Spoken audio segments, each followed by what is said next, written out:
Today, we talk recapping week one of the fantasy football season. We talk heartbreaks that happened, players that overachieved, underachieved, injuries, all that and more. So stick around.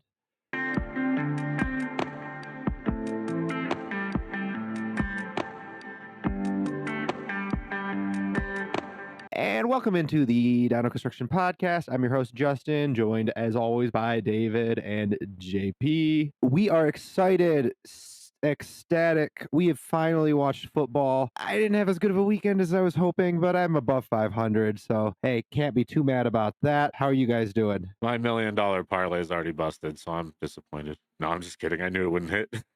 It survived through Thursday and Friday though, so at least I had some hope. I feel pretty good. I only have two dynasty rosters where I'm competing. One of them I won, one of them I didn't, but I feel all right. In my one redraft one, I did pretty good. So I was just happy to have football back. Yeah, absolutely. We're going to recap every game from the weekend. Feel free to let us know how you guys are doing in your dynasty leagues, your redraft leagues in the comments below. Would love to hear from you. We're going to jump right into the Thursday night football game between the Chiefs and the Ravens. This was an exciting one. Happy to see that. Never like it when it's boring or blowout for an opening game, but they usually pick a good one, and they sure did. Ended up Chiefs 27, Ravens 20. We saw some interesting stat lines. Rashee Rice looked great, 33% target share. Xavier Worthy with 2 touchdowns. Of course, Hollywood Brown was out, so it'll be interesting to keep an eye on that. Lamar Jackson had a solid fantasy game. Was a very dink and dunk attack from a passing perspective. So it'll be interesting to see if that was just game planned because of the Chiefs pass rush, etc., how that goes throughout the year. Isaiah Likely, 9 receptions, 111 yards, and a touchdown. Almost two. Almost two. And Mark Andrews is only 2 for 14. Interesting stat from Nathan Yankee from PFF. Mark Andrews was double coverage at a higher rate than any other game in the last 3+ years. Other interesting stuff is Zay Flowers, 10 targets for 6 catches, but just 37 yards and had 2 carries. That dink and dunk, right? 6 for 37. And Henry had a touchdown, was serviceable. You weren't upset if you started him, but Justice Hill looks like a spot start RB potentially, bye week replacement, injuries, etc., as he PPR'd himself to some relevance as well. So, what were your guys' takeaways from all that? I thought it was a great game. I tweeted out at halftime that by my count, Zay Flowers had 4 targets negated from penalty in the first half. So I mean, he had 10 targets and he had some taken away from penalty. So I thought that was interesting how involved he was. Travis Kelsey was pretty disappointing. I think Rashee Rice, I think he's probably an every week starter in your fantasy lineups. And Xavier Worthy, that I just want to balance out the excitement a little bit. It's awesome that he looked great, but he had an 11% target share with no Hollywood Brown. I think that's a little bit disappointing, but he still had a big day. So I understand why you'd be excited by him. Yeah, I think the big thing for me is how excellent the Chiefs' defensive game plan seemed to be. Not only did they take Mark Andrews out of the game, but Lamar was back there fighting for his life every play. You know, that offensive line is going to be important to watch. I think hopefully it's not that bad. Hopefully they can hit Flowers down the field some. Hopefully they can open up Andrews. But these are all things to watch. I mean, even Henry didn't really get going either. So they ended up scoring a lot because Lamar's amazing. But definitely some concerning things if it wasn't just a great game plan from the Chiefs. All right, and moving on to Friday's game, a heartbreaker for me and my Packers faithful. We lost in Brazil to the Eagles 34-29. Of course, that doesn't matter too much when Jordan Love goes down in the last 5 seconds of the game. A pretty scary knee injury. Certainly, I thought once I saw the videos that it was going to be season ender. Seems like we dodged that bullet. Looks like an MCL sprain, out 3 to 6 weeks is what we're hearing. Going to be very interesting to see what they do there. We assume Malik Willis, but I also heard that they've been in contact with Ryan Tannehill's agent. Probably too tight of a turnaround to get him going this week, though. Just something to monitor. Jaden Reed, 2 touchdowns, 171 all-purpose yards. That dude is very good with the ball in his hands. Saquon looks like a great fit for the Eagles. He had 3 touchdowns, 1 receiving. Small sample size. The tush push seems to be not as short of a thing, but still a very big part of the Eagles offense currently. And JP, our guy, Dontavian Wicks, no catches on 3 targets and 1 for sure drop, probably 2 drops, but I didn't check how they were officially scored. You know, we knew this receiving room wasn't going to support all 4 every week, so not a good start, but I'm not giving up hope yet. How do you guys feel about this game? Anything to add? I mean, I'm definitely excited about that Wix piece there. No, just kidding. I have some shares across, especially best ball. Disappointing to see, but like I said all offseason, I think there's going to be a lot of competition in this wide receiver room, but I do think it sure looks like Reed is the one, and I didn't think there was going to be the one. Of course, it's just one game, but it's one game followed up by an incredible finish to last season where he was wide receiver 10 from weeks 10 on in PPR league. So I think he's him. I think I was wrong. So I guess JP, you could take your victory lap here. But before you do just want to say I'm a little bit worried about Hertz just from like the tush push perspective. I wonder, like, with how good Saquon looks, if Hertz is, and I have a high exposure to Hertz, if it's possible that Hertz just takes like a 2 to 3 point drop per game on average just by losing a small hand. Like if he loses 4 or 5 tush push touchdowns this year. Yeah, and he had 13 runs as well for only 33 yards. So that was pretty discouraging as well. You'd think with on that amount of carries that he would have more yardage. But about Jaden Reed, I mean, I do think with how young this receiver core is, that there is a chance that just one of these guys does, establish himself as the alpha. And Jaden Reed, he's got a good start, so hopefully he's able to do that. I just want to mention Josh Jacobs real quick, just because we didn't mention him, but he looked like he was the workhorse. I mean, maybe it's just because Marshawn Lloyd was out with an injury, but he had 16 carries to Emmanuel Wilson's 4. So I think if you have Josh Jacobs, you got to feel pretty good about that. Moving on to our next game here. One of the more exciting slates earlier in the day was the Texans topping the Colts 29-27. And there are a lot of meaningful dynasty pieces in this game. And my guy, Anthony Richardson, didn't have a lot of completions or a lot of attempts, but he was 9 for 19 with 212 yards and 2 passing touchdowns while rushing for 56 yards and a touchdown. He could not connect with AD Mitchell. He had 2 shots where he was open. One of them he barely missed him, and another one he just airmailed him just wide open. That was disappointing. But even with some errant passes, Anthony Richardson is still a good fantasy quarterback. That's why I liked him. He had a good day. Over half of those passing yards went to Alec Pierce, actually, who had 3 catches for 125 yards and a touchdown. So best ball option right there. We know that he can have big games. Michael Pittman was 4 for 31 on 8 targets. Easily led the team in targets, but he just didn't really have much production on those targets. They were mostly short, but he didn't have an absolute dud. It was okay. Jonathan Taylor went 16 for 48 and 1 with no receptions. I don't think Anthony Richardson's going to throw him the ball a whole lot, and for him to not have any receptions week 1 is a little bit concerning, but I'm just going to keep an eye on that. CJ Stroud, he played well, but for fantasy, when you're passing for 234 yards and 2 touchdowns. It's decent, but he's only adding 13 rushing yards. So from a fantasy standpoint, more mediocre, but he still looked good. And Nico Collins seemed to be the alpha on that team, and he looked really good. He went 6 for 117 on 8 targets. Stephon Diggs had a good day as well. It was only 6 for 33, but he had 2 touchdowns and 7 targets. So that's a pretty good day for Stephon Diggs there. And Tank Dell, he went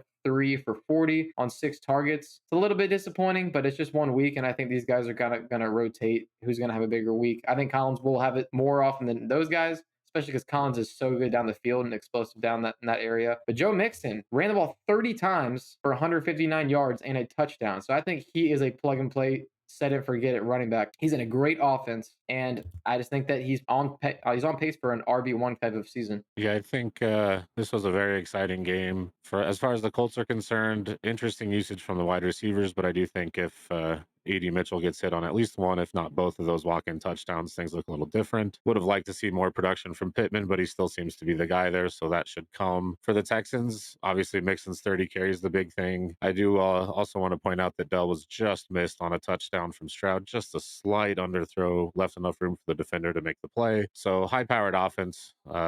Pretty much everyone you have on that team, you should feel pretty good about. You want to add anything, Justin? Yeah, don't have too much to add to all that. Will be very interesting to keep an eye on that Texans wide receiver room as well, how that progresses. Obviously, Collins seems right now to be the alpha from what we saw. Diggs seems to maybe be that red zone guy potentially. Dell, obviously, he's a great talent. Just going to be interesting how that unfolds season long.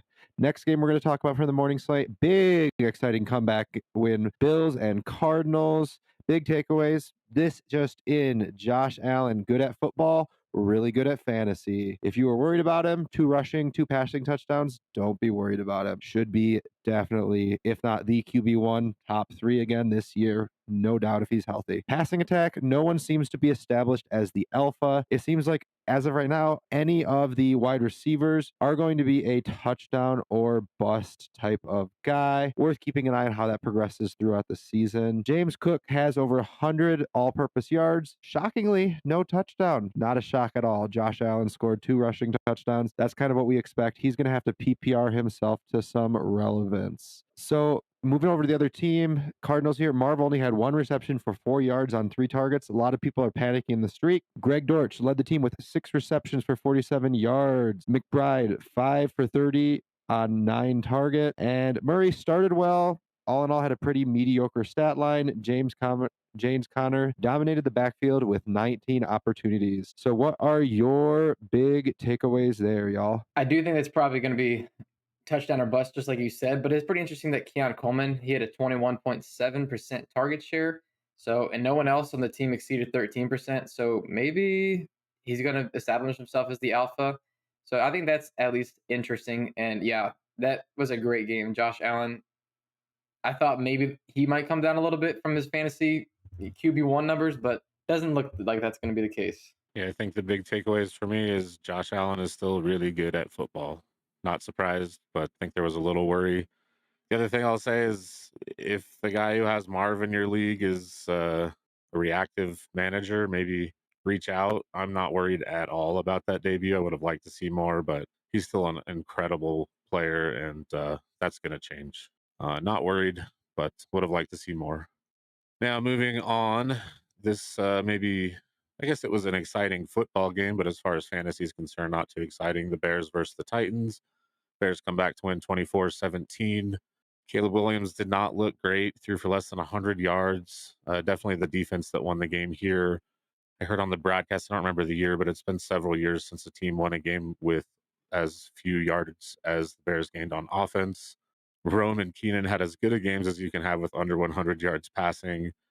Dunze was only 1 for 11, but he was out there quite a bit. Looked like once this offense finds their footing, he'll be fine. Don't really care about their tight ends. They didn't do anything to change my mind there. Swift was 10 for 30. Nobody else got close to him, but that's still not a great day. On the other side of the ball, though, Pollard did look pretty good. 19 touches to him for Tyjae's 8. Pollard had almost 100 all purpose yards, and he had a touchdown as well. Love to see that if you're a Pollard manager like myself. Levis, 19 of 32 for only 127 yards, 1 touchdown, 2 interceptions. Maybe ate a little too much mayo before the game.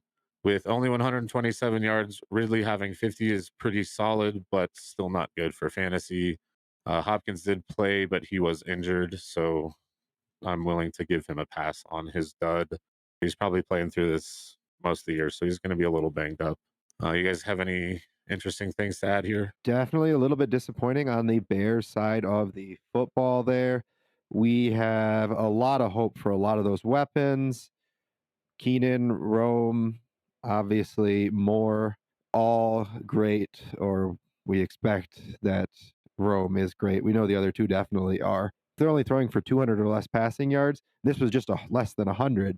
Say they're only throwing for 200, 220, lower numbers. Like, unless they can really step this up, it's going to be rough. It's going to be rough in the streets. These guys are going to basically be touchdown dependent unless that passing pie just explodes exponentially from where it was today.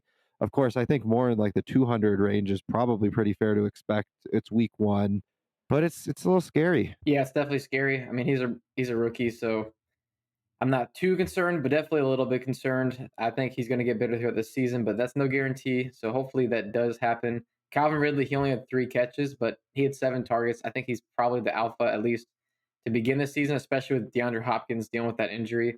A report came out that he tore his MCL. So yeah, I don't think he's going to be 100% for a little bit. And then next week, they have a tough matchup as well. So those guys are a little bit scary for next week as well on the Titans. Moving on to the next game, we have the Steelers who beat my Falcons in an 18-10 fantasy dud. That's 18 points from the Steelers, all field goals. But Cousins looked rusty.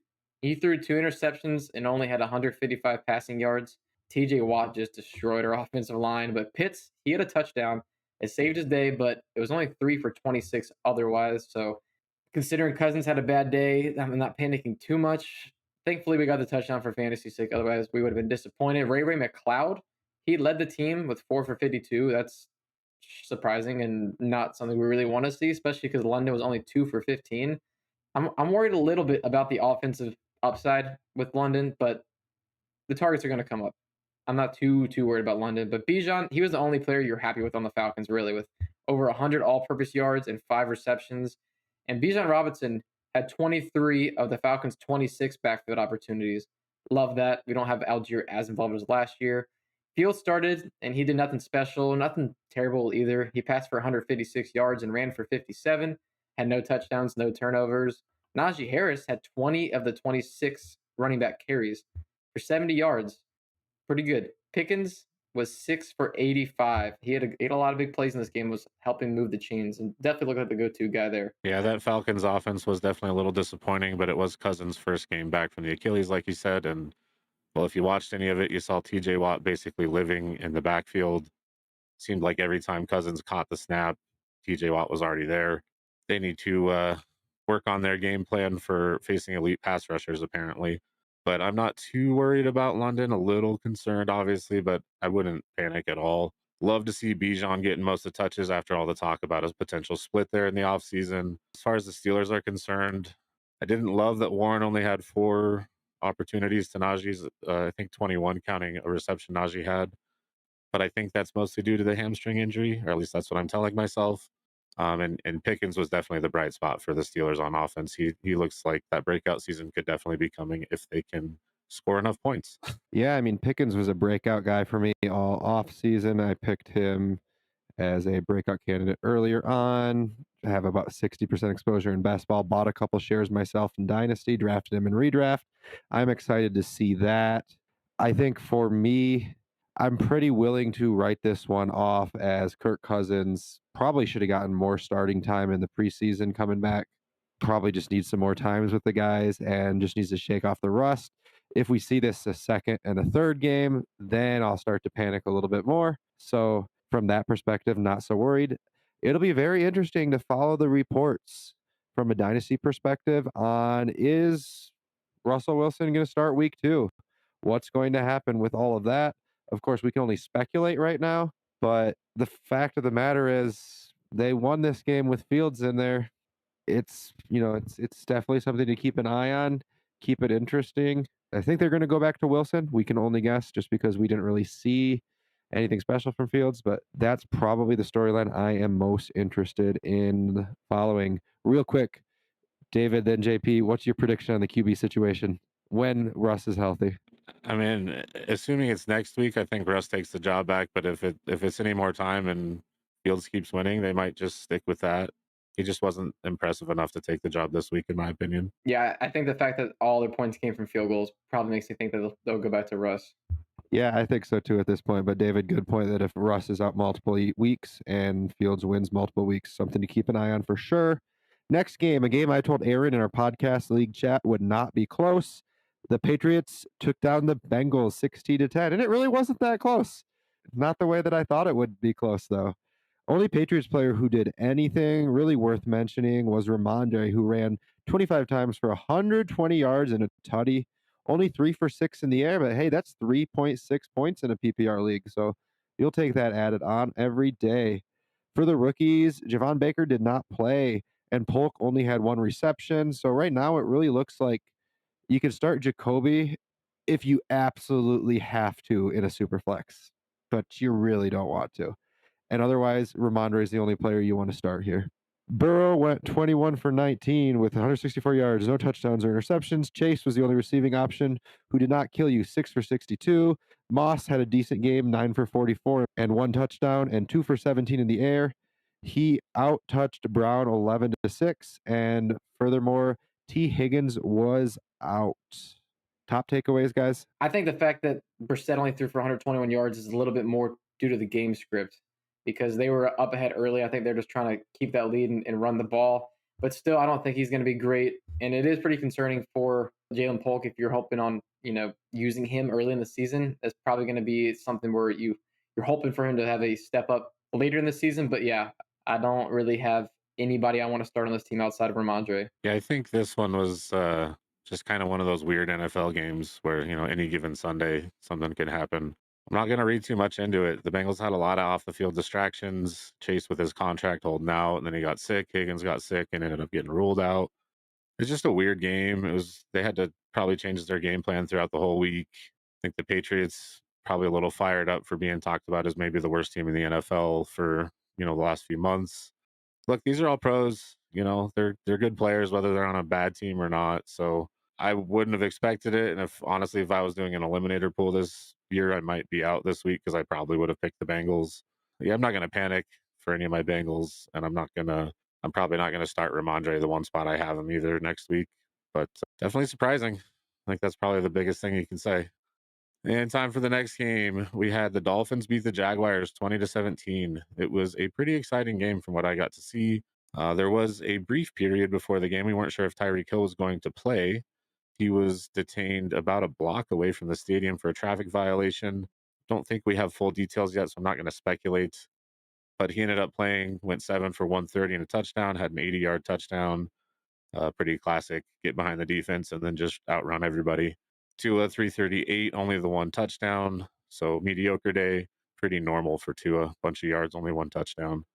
The chain did most of his damage receiving, going 7 for 76, but he also added a rushing touchdown. Waddle went 5 for 105.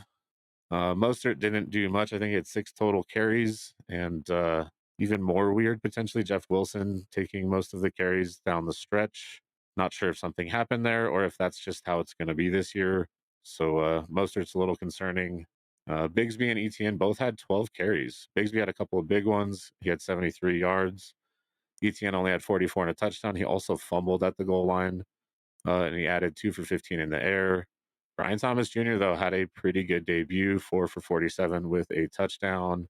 Kirk and Ingram each only had one catch. Don't love that. And Lawrence only 162 and one. You guys have any comments to add on the game? Definitely a chance I regret it, but just the way I'm going to manage my personal teams is Mostert's on the bench until he proves otherwise. There's a good chance that the proves otherwise is 80 yards and 2 touchdowns, and I regret it. But if I have another RB2 type of player, I'm probably putting them in over him just at this point.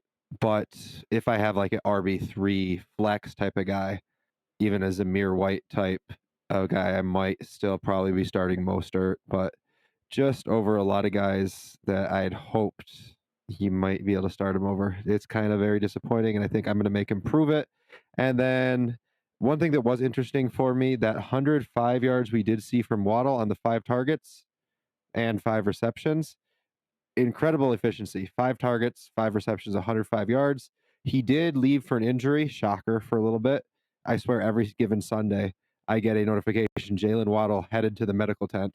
Definitely a little bit concerning, just the lack of volume there compared to Hill's 12 targets, but we'll just have to follow that as the season goes on. Yeah, the last thing I really want to say is just ETN splitting the carries with Bigsby. That makes me a little bit worried about ETN. I mean, he got the touchdown, so kind of salvage his fantasy day, but I don't expect this to always be this way. But Bigsby, he was just better and got the same amount of work. So, I mean, yeah, I'm a little bit worried if ETN is not going to be an 80%, 70% guy. If he's splitting 50-50, then he doesn't have the upside that that you want. So if somebody really likes ETN in your league, I might try to see if I can get decent value, but I'm not going to freak out too much.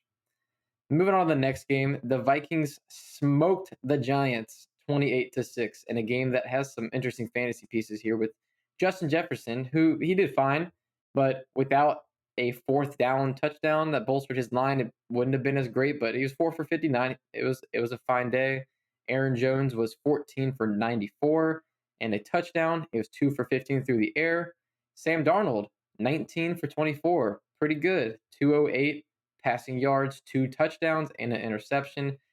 If you got to start him for Jordan Love in a Superflex league, I think you could do worse. The game script was pretty out of hand too, so maybe he would have been passing a little bit more. If not, Jordan Addison was 3 for 35 before being ruled out with an ankle injury. More tests will be coming up. We don't know much about that yet. Daniel Jones was bad. He was real bad. He had 22 completions on 42 attempts with 2 interceptions and only 186 yards. Pretty scary. Hopefully, he is not your QB2. And if he is, I'm panicking. But Singletary had volume, but he did not perform well. The game script really wasn't great for Singletary, anyways. Malik Neighbors, he had a pretty good debut here. He had 5 catches for 66 yards on 7 targets. It's a decent fantasy game that if you had him in your lineup, you're not too disappointed. Wandale Robinson, he had 6 catches on 12 targets for 44 yards. But 44 yards and 12 targets, that's not great. But getting the targets is kind of interesting there. Yeah, I think for the Giants, that's my biggest takeaway is Wandale with 12 targets. Maybe he's a part of the offense that you can somewhat trust. Obviously, you can't trust anyone on the Giants offense too much. Singletary kind of did what we've been talking about him doing, having the volume. He should find the end zone every now and then to be a solid flex play like Neighbors' debut. But again, the Giants offense is just not good. Little surprised by how good Sam Darnold looked. If he can keep that up, this Vikings offense might be all right, and your weapons on that offense should probably be all right for fantasy as well. Yeah, absolutely. I'm a little bit surprised by Aaron Jones' efficiency there. I mean, as a 29-year-old running back switching teams, positively impressed. I tried to sell him for a second everywhere I had him this offseason, not a single fish bought bit. So maybe he's going to be a high-end RB2 this season. And I got to say, I love that prospect. Justin Jefferson, I'm a little bit concerned about him. I still think he's going to be a good wide receiver, but I am I'm personally seeing if I can pivot to CD, even if I have to pay a little bit to do it, not a lot, couple thirds, something like that. If I'm competing and I can get a guy that I think is going to be competing for wide receiver one versus a guy who I think will probably be a low end wide receiver one, that's a move I think I'm willing to make on a competing team. Moving on to our last game of the morning slate, the Saints mutilated the Panthers in the same way that the Cowboys mutilated the Giants last year in the opening game. It was not pretty. It was not close. I have to say, like, oof, oof, oof. It hurts my soul. Final score 47-10. So Carr went 19 for 23, 200 yards, 3 touchdowns. Shaheed 3 for 73 with a tutty, led in receiving yards. Kamara 15 for 83 to tutty on the ground, 5 for 27 in the air. Olave only 2 for 11. Ouch. Both tight ends, Moreau and Johnson, had a receiving touchdown. Probably seems like both are touchdown dependent plays. Bryce Young's career may just be over. Obviously, he's still going to be starting, but oh my goodness, like it does not look good. We were hoping for a year two jump. Gosh. Adam Thielen led the team at 3 for 49. Deontay Johnson, my guy, only caught 2 of his 6 targets for 19 yards. I tried to dig in. I could not find. Let us know in the comments below if you know if Lattimore was shadowing him. I'm hoping he was, because if this wasn't a Lattimore shadow game that shut him down, then oof, I am concerned. And finally, Leggett led the team 7 targets, was 4 for 35. Yeah, that's pretty interesting that Leggett's involved because he had an injury in training camp. It was kind of unsure if he's going to be involved really, really early in the season, which it looks like he is. So maybe he'll break off some big plays that will help out Bryce Young. Deontay Johnson, yeah, 2 catches. That's tough, but six targets.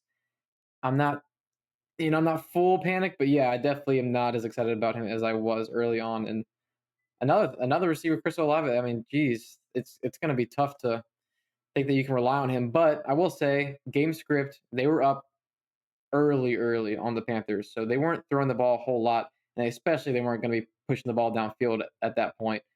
Rashid Shaheed got a big touchdown. That was early in the game when the game was still fairly close.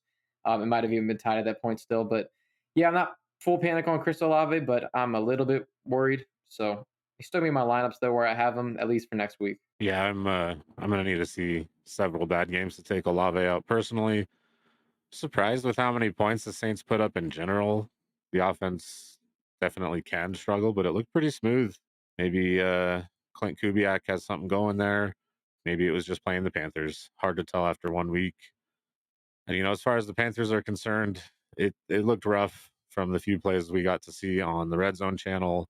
Hopefully they can start to gel some. Hopefully they can find some rhythm. It's just boy, they're not good. And even the running backs, you look, Miles Sanders outgained Chuba Hubbard and only had one less carry. I just can't imagine starting either of them on this bad of an offense right now.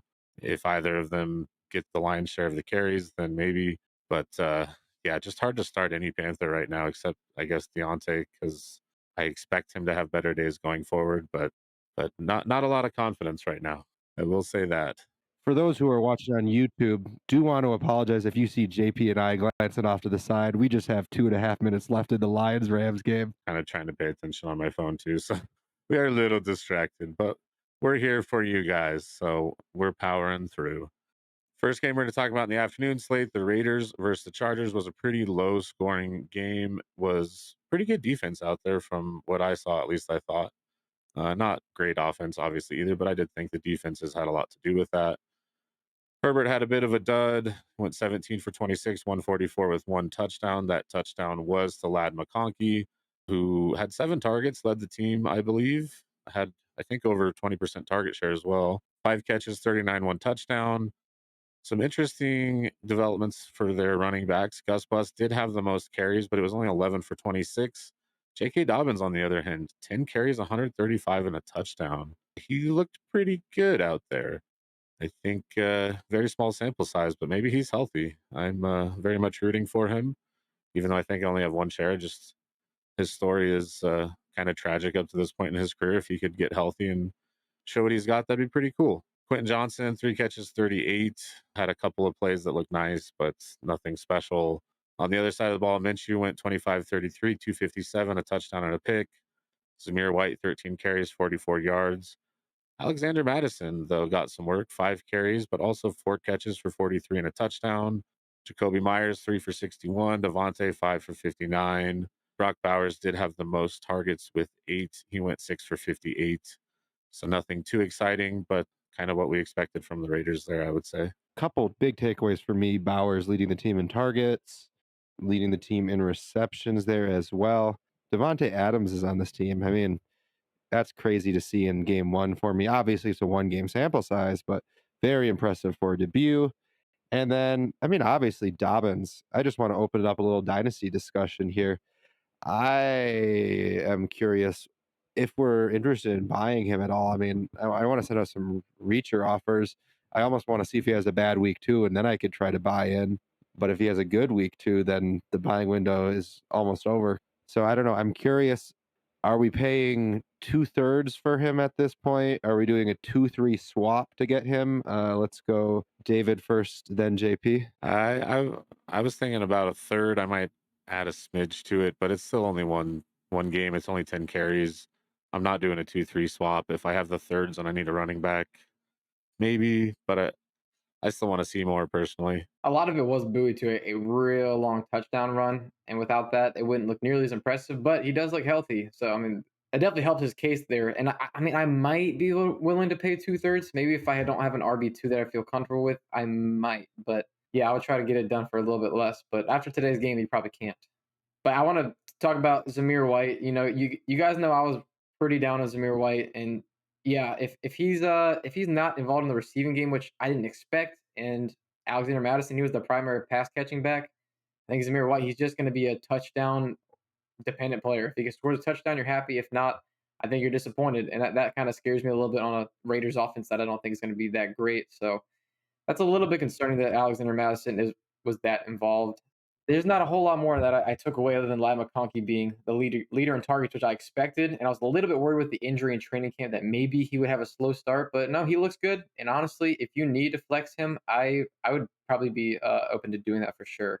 But moving on to the Broncos versus the Seahawks. And we saw a lot of Bo Nix action here in garbage time.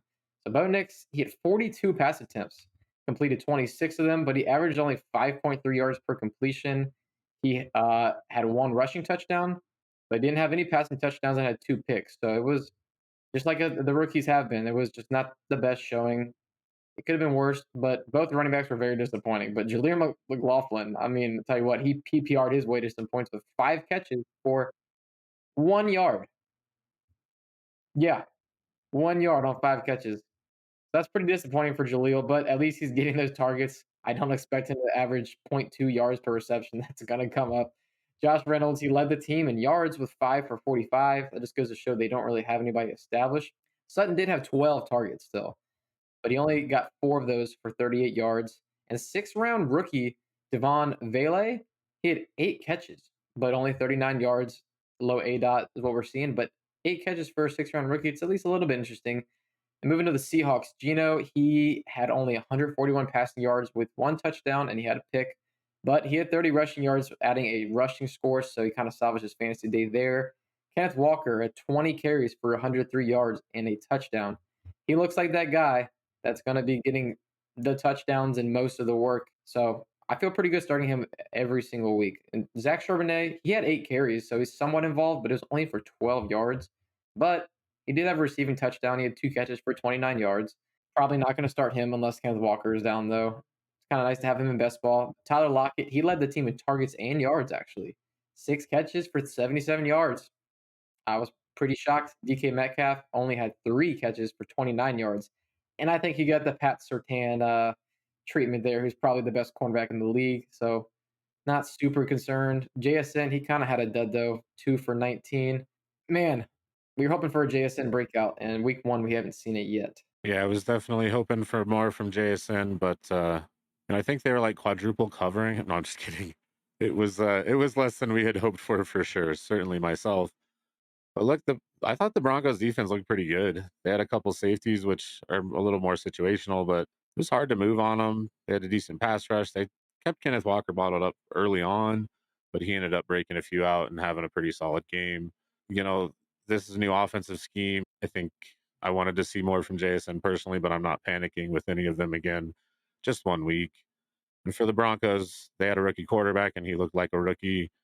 He showed some flashes. I do think this offense has a chance to get on track, but rookie quarterback with no real security blanket, it's going to take a little time. Definitely interesting to keep an eye on. Anytime you have a just lockdown, easily top three cornerback in the league, and the alpha has problems, you can't read too much into it.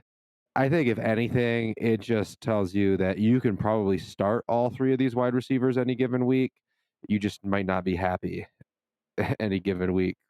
Too many cooks in the kitchen, and it's not CJ Stroud throwing them the ball. So you're a bit less comfortable. And moving on from this Broncos Seahawks game to the Commanders and the Bucks.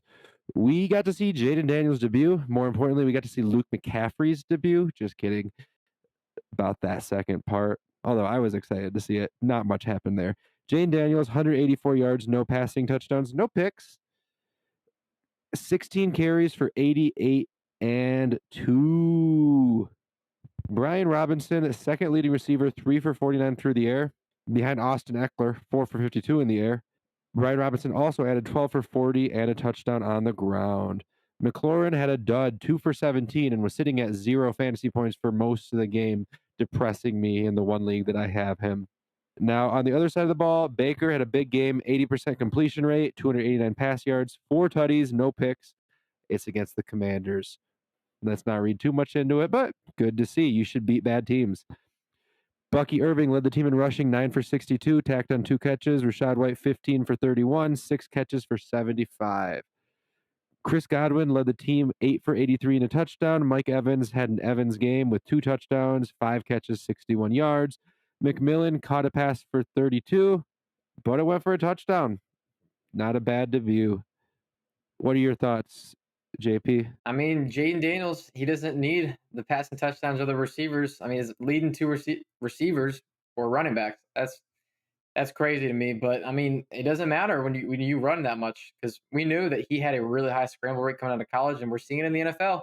And even if they're not winning games, I think he's going to be a great fantasy option. So, and we're getting that proof right now. Terry McLaurin, yeah, it's pretty concerning. They had to be throwing the ball a lot from behind. Terry McLaurin, I don't know if I'm comfortable starting him the rest of the season. Might have to see a little bit more. I'm concerned with that part of it. But Bucky Irving, I don't know, man. He might start taking a lot more of Rashad White's work if he's going to continue to be way more efficient. Because 9 rushes for 62 yards compared to 15 carries for 31. That's a massive discrepancy. So a little bit worried for Rashad White. If he didn't have a huge receiving game, he would have been a dud. Yeah, I think big thing from the Commanders for me is Jaden Daniels looked like we expected. That passing offense probably not going to be super productive, maybe productive enough, but his rushing is going to give him that floor each and every week. If you have him, probably feel comfortable starting him. Maybe a couple of matchups you want to avoid, but that, like I said, that rushing floor is just pretty excellent, and he looks fast out there. As far as the Buccaneers, I agree. Bucky Irving and Rashad White probably the two biggest things to watch. Was nice to see Chris Godwin get back on track. And McMillan only had that one catch, but it looked like he had a couple of other near misses. So something exciting to watch for, at least see how that progresses. And on to the last game in the afternoon window. Cowboys beat the Browns pretty handedly. Both tight ends left the game with injuries, though. Ferguson hurt his knee. There were initial concerns of an ACL tear, but it sounds like that's not what happened. We will need further testing to confirm. And Njoku suffered an ankle injury. It's feared to be a high ankle sprain, which is normally at least a few weeks. But again, need more testing. Dak didn't do much. He had 179 passing yards for a touchdown. CD was all right with 5 for 61. Cooks did end up with a touchdown, 40 yards on 4 catches. Zeke was the running back you wanted, I guess. And 10 carries, 40 yards, and a touchdown. Not too bad. 2 catches for 9. Dowdle did not do much. So probably leaning Zeke going forward, but still only 1 game sample size. Sean Watson just did not look very good. Had 169 passing yards, 1 touchdown, 2 interceptions, and 39 yards on the ground. Ford was the bell cow. I suppose you could call it a bell cow, only 12 carries, but 44 yards, 1 touchdown, 6 catches. Pretty nice for 25 yards. Mari Cooper, only 2 for 16. Not great. And then Jerry Jeudy getting his first touchdown in a Browns uniform, only adding 3 for 25 outside of that, though. So not the most exciting game there, boys. Anything to add? Yeah, I mean, David Njoku he was looking pretty decent, but now he's gone. So maybe that'll help Amari Cooper. And I want to ask you guys, who you guys starting going forward if you're choosing between Amari Cooper and Terry McLaurin? Putting you on the spot. 100% Amari Cooper. Yeah, I agree, especially because that Njoku injury. Because I mean, he was looking like the leader there, and Judy had a touchdown, but outside of the touchdown, there wasn't a whole lot of involvement. But yeah, there wasn't really Pierre Strong. He had, I think, like 1 or 2 touches. So Jerome Ford, he did look like the bell cow. So they were behind most of the game, but still, he had 6 catches. So honestly, I feel pretty decent in starting Jerome Ford. I would start him over Rico Dowdle for sure going forward, at least for the next week or so. Yeah, and it's really nice to see that Ferguson did not seem to tear his ACL. That's at least what the early reports are now that they've had a little bit of time. Yeah, X-rays were negative, MRI scheduled for yesterday, but they're usually pretty good at telling that type of stuff with, a physical evaluation. Obviously, could be surprised, but looks good. Interesting that they scheduled the MRI for yesterday. Are they fortune tellers or future seers? Uh, What- I stand by what I said. it's late. Not reading into Dak, you don't care when a quarterback has a dud game in a blowout. You prefer them not to. You hope that they can steal a couple touchdowns early on. They're going to score a lot of points this year. So I don't feel like there's too many other takeaways besides the fact that Browns don't look great, like you said, but what can you do? And moving on to this amazing, incredible overtime win by my Detroit Lions. So excited. Love to see it. So, most important thing in a game is usually any injuries that occur. Puka left with a knee injury. He tried to return, but then was ruled out after only a few other plays. Hopefully, it's nothing long term. Time will tell. Definitely keep an eye on it and keep an eye on it for sure because Cooper Cup, 21 targets turned into 14, 110, and 1. If there's no Puka, holy smokes. Stafford 34 for 49, 317 and 1. Kyron 18 of the 20 RB carries, outtouched Corum 21-0. That's a pretty big gap, right? Pretty big gap. Goff 18 for 28, 217, a touchdown and interception. Montgomery 17 for 91 and 1, including that game winner about 30 seconds ago. Gibbs 11 for 40 and 1 on the ground, 4 for 34 through the air.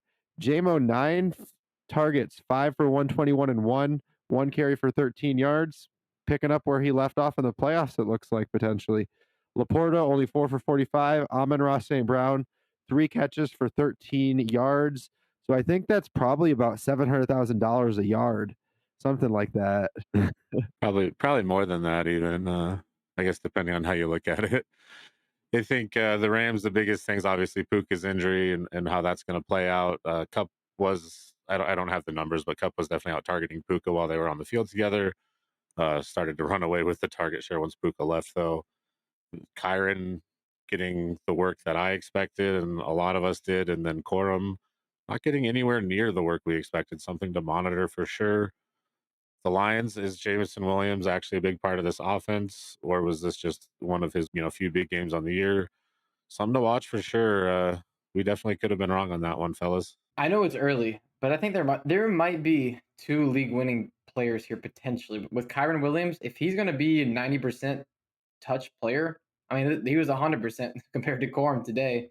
But if he's going to get the workload that he got last year, he was RB2 by a mile in points per game. So even if he gets close to that amount of touches, yeah, he might have been a league winner potentially. And then same thing with Cooper Cup. Do you guys think that he might be a top five fantasy receiver if Puka's out for a month or two? Certainly could be, and I took him a bit in underdog just because, I mean, who else could you take in that wide receiver 20-ish range that legitimately had wide receiver 1 upside? So, yeah, he could be wide receiver 1, potentially. You could say darn near the same thing for Kyron too. He could be, I mean, a top three running back as well. So yeah, that's really interesting for those two players for me specifically. I think on the Lions side though, for the most part, things were as expected. It's just if you flip JMO's line with Almond-Ra St. Brown's line, then it would have been just as expected. But yeah, JMO, that's really interesting. For Amon-Ra St. Brown, not panicking yet, but definitely got an eyebrow raised. Yeah, and so JP, I don't know if you agree with this. The only real takeaway I want to send the viewers home with, it's just week one. It is real football, and we definitely want to learn our lessons from it. But don't overreact. Don't panic if your guys didn't perform well. It's just 1 week. Yeah, I think for the most part, we're just focusing on like the Kyron thing. Like for him to get that much work compared to Quorum, I think those things you can take note of. But yeah, for the most part, I think if you had a disappointing fantasy performance from somebody, don't panic too much. In wide receivers, they are always inconsistent. So if you were disappointed by wide receiver, don't panic too much. We talked about some that we were a little bit worried about, but yeah, wide receivers are always inconsistent. So do not panic. It's just 1 week. Like Aaron Rodgers said, RELAX. And if you'll notice, Justin just left the screen. His laptop legitimately died as we finished talking about the Lions and Rams game. So we are finishing the last 2 minutes without him. But he would agree with us on not overreacting. But I believe that's all we have. Is that correct, JP? Do Yeah, you want that's to say all that goodbye? I You want me got. to? I'm pumped that we got football back. This is the best time of Boy, the isn't year. it nice? Heck yeah. I love it. So thank you for joining us for another episode of the Dino Construction Podcast. We hope you found this as helpful for you as it was for us. Please remember to like and subscribe wherever you view. And from all of us here at Dino Construction, until next time.